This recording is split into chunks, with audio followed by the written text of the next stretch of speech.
voir passer ces Bordelais au travers des mailles serrées de la défense de la Juve? La réponse est venue après 25 minutes sur une ouverture précise de Jean Tigana, destinataire Lacombe. Une remise en retrait pour Muller, c'est le premier but bordelais. Quel but! Et quelle récompense pour celui qui commençait à douter. Souvenez-vous, Muller était passé complètement à côté du match le jour de la venue de Dniepropetrovsk en quart de finale.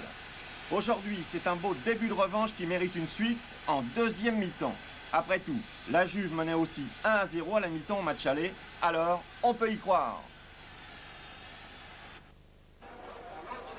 Voilà, nous revenons au stade de Bordeaux. Et avant de donner l'antenne à nos invités qui se promènent du côté des vestiaires, je voudrais demander à Roger Piantoni de nous faire en une petite minute la synthèse de ce match. De toute façon, il faut dire que les Bordelais ont fait la première mi-temps que l'on attendait peu.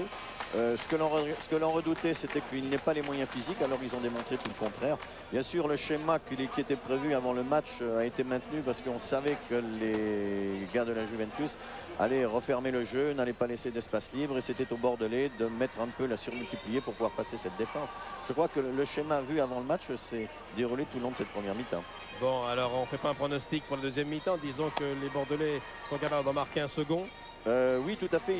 Malheureusement, ça ne tient qu'aux moyens physiques qui sont en eux, vous comprenez. Bon, moralement, là, ils sont aidés. Ils ont fait un bon pas pour essayer d'éviter d'être éliminés. Maintenant, ont-ils les moyens physiques de harceler comme ils l'ont fait durant toute la première mi-temps? Je crois que tout le secret de la deuxième mi-temps est là. Bien, on va revenir à l'antenne avec Roger Piantoni. Je crois, Pierre Badel, que vous avez une caméra du côté des vestiaires de Bordeaux qui sont derrière la tribune sud du stade municipal.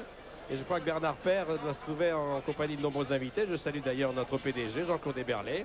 Mon cher président et directeur général, l'écharpe de Bordeaux vous va bien. Et que pense le président directeur général d'Antenne 2 de cette rencontre, de cette première mi-temps? Je ne vais pas parler de football parce qu'il y a ici des gens qui le connaissent tellement que moi je pense à Pivot et à quelques autres. Mais on est heureux d'être là parce que l'ambiance est formidable. On est heureux de souffrir d'une certaine manière. Il y a un petit côté maso, mais c'est vrai.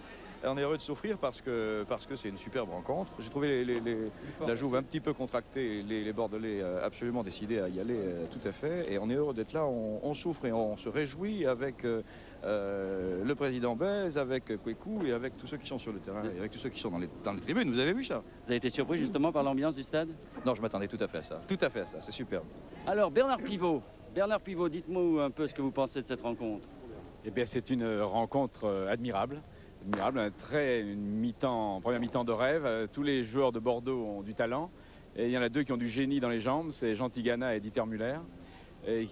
Alors je reste assez confiant pour la deuxième mi-temps, et notamment par Dieter Müller, parce qu'on a vu le but marqué où dos au mur il arrive à marquer. Il a raté un autre, où là encore dos au mur il s'est retourné et il a tiré, mais là le gardien Turino a été sur la trajectoire. Il n'est pas impossible que dans les mêmes circonstances, les Bordelais arrivent à marquer un autre but. Ah, voilà. S'il le marquait dès le début de la deuxième mi-temps. Et puis je voudrais signaler aussi, c'est que vraiment on a retrouvé à Bordeaux les grandes ambiances très chaudes et très colorées de Geoffroy Guichard. Et pourvu que ça leur porte bonheur. Espérons, bien sûr. Alors Robert Chapat, bon, ça vous rappelle quelque chose ici, la bicyclette, hein? Oui, surtout le quartier des coureurs du stade de Bordeaux, du stade Vélodrome.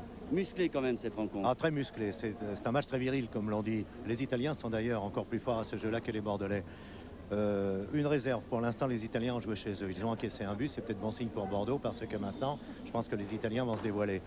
Je regrette pour Bordeaux que Rohr n'ait pas pu faire au match aller ce qu'il fait contre Platini actuellement, parce que c'est très efficace son action contre Platini. C'est parfois limite. Oui, oui, bien sûr, mais enfin c'est le jeu. Platini a protesté. Il y a eu beaucoup de cartons jaunes aussi, ce qui pour la finale pourrait mettre en péril l'une des deux équipes si le joueur était sorti. On retrouve l'équipe de Bordeaux et c'est un grand plaisir pour tout le monde parce qu'ils avaient été un peu décevants au match aller. Alors, certes.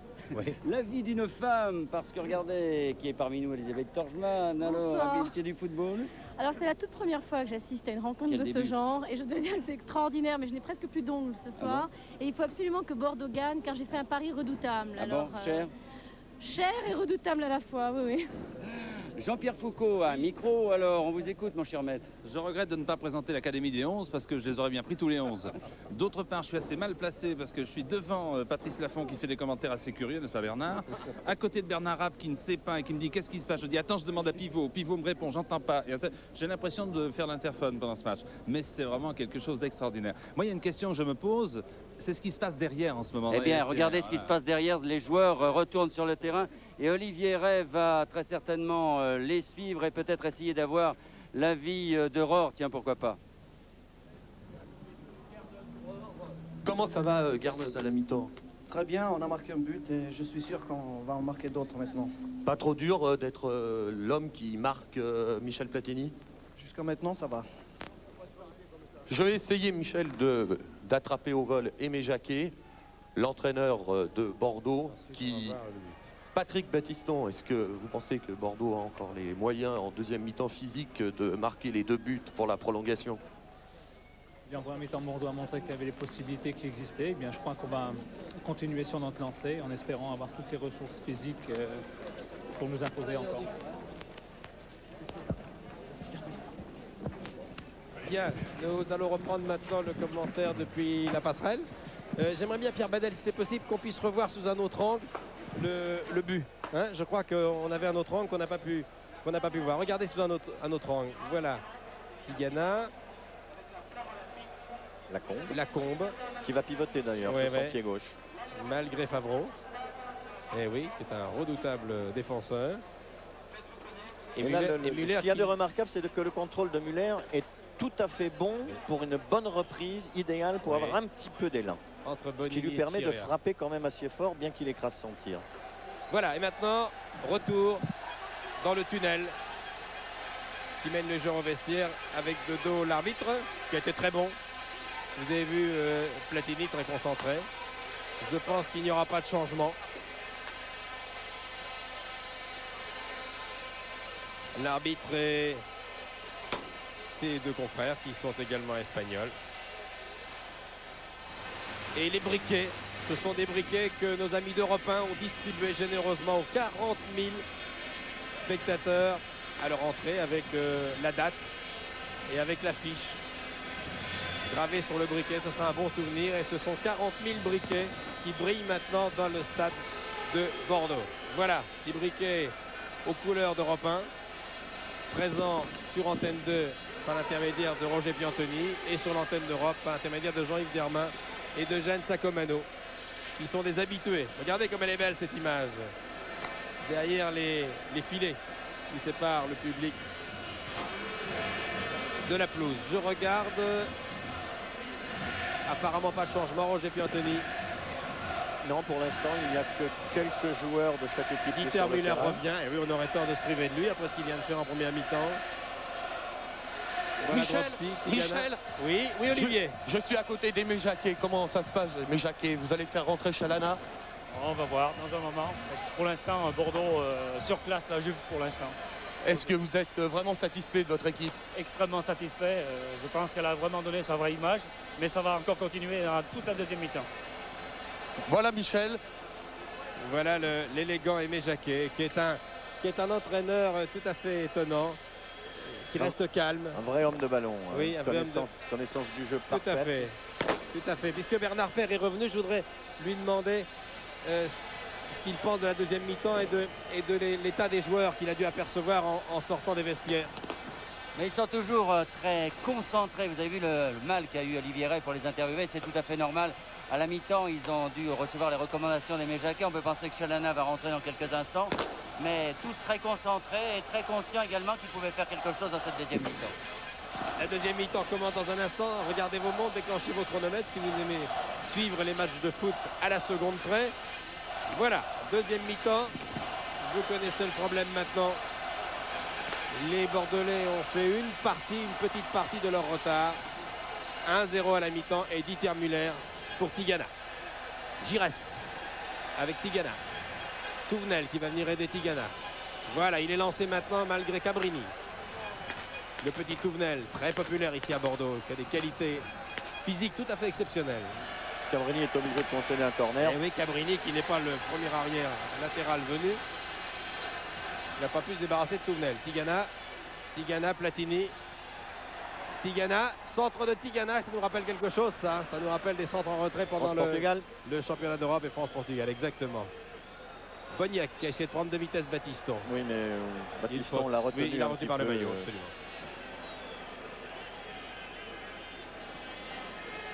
Les mêmes 22 joueurs, c'est-à-dire Bonini, Favreau, Chirea, Caricola, Bonini, Cabrini, Tardelli, Platini, Boniek Briachi Rossi pour la Juve. Et pour l'équipe de Bordeaux, eh bien Dropsy, Rohr, Spech, position de la balle, Batiston que voici, et puis Tussaud, Girard, Giresse, Tigana, Lacombe, Muller et Touvenel. Je suis curieux de savoir comment la Juve va aborder cette deuxième mi-temps. Est-ce qu'ils vont adopter ce qu'ils ont fait en première mi-temps, laisser venir? Bon, ben, c'est dans leurs habitudes. Il a du champ devant lui, oui. Les circonstances du jeu aussi les obligent à se remettre derrière parce que la pression des Bordelaises a été constante pendant la première mi-temps. Elle est maintenant redevenue la même chose en deuxième mi-temps. Et le tout, c'est de savoir si la Juve va se contenter de défendre ou n'aura que ce moyen-là pour aller jusqu'à la fin du match. Tussaud. Alors cette fois, vraiment toute l'équipe bordelaise. Il n'y a que Dropsy qui est seul dans sa cage. Les autres joueurs sont tous dans le camp de la Juve. Qui contre-attaque par Briachi. Platini va venir l'aider. Non, il perd la balle. Faute de Briachi, là qui est Tigana. Et qui se venge de façon très maladroite. C'est moins qu'on puisse dire. Pas bien ça, monsieur Briachi. Il avait perdu la balle.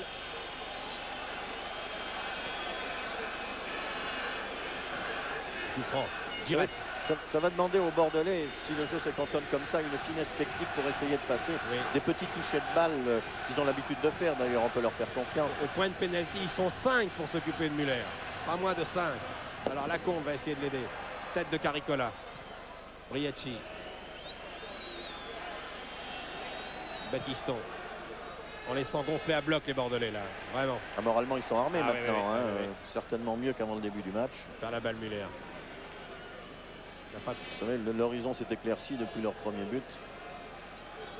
Et c'est ce qui se passe souvent d'ailleurs dans un match de football de n'importe quel niveau d'ailleurs.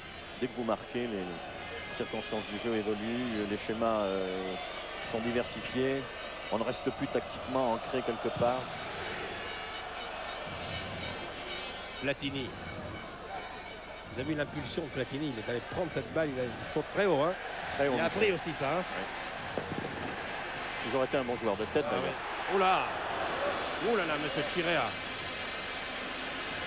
Voilà ce dont il faut que les Bordelais comptent avec. Les aléas comme ça de tir ou de centre manqué dévié par un défenseur. C'était pas Chirea, d'ailleurs c'était Caricola. Caricola, pardon. Caricola, Boniek. Ils sont moins à l'aise, les joueurs de la Juve. Il manque pas mal de choses.